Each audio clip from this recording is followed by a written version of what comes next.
Suasana penuh kegembiraan menyelimuti kelompok tani hutan atau KTH Saborang Mulana di Desa Dolok Parmonangan, Kecamatan Dolok Panribuan, Kabupaten Simalungun. Kelompok tani hutan Saborang Mulana melaksanakan panen perdana ubi kayu dari program Intercrop, sebuah inisiatif yang menjadi bagian dari program Community Development PT Toba Pap Lestari Tbk Sektor Aek Nauli, Kamis 5 Desember 2024.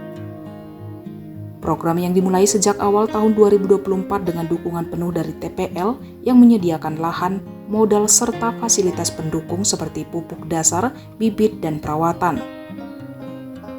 Dengan metode intercrop yang diterapkan, hasil panen ubi kayu ini diperkirakan dapat mencapai 26 hingga 30 ton, memberikan optimisme bagi 28 kepala keluarga anggota KTH Saborang Mulana.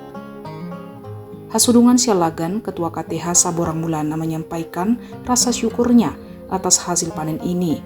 Panen ini diharapkan dapat memberikan nilai ekonomi yang signifikan bagi kelompok tani dan masyarakat sekitar. Ia juga berharap kerjasama ini terus berlanjut, tidak hanya untuk KTH Saborang Mulana, tetapi juga bagi kelompok tani lainnya di wilayah operasional PT TPL.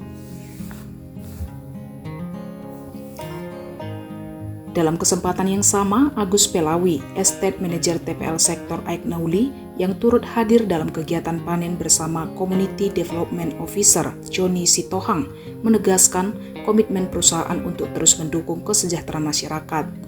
Program Intercrop tanaman ubi ini menjadi contoh nyata sinergi yang saling menguntungkan antara perusahaan dan komunitas lokal. Dengan hasil yang menjanjikan, program ini tidak hanya meningkatkan pendapatan petani, tetapi juga memperkuat hubungan harmonis antara PT TPL dan masyarakat di sekitarnya.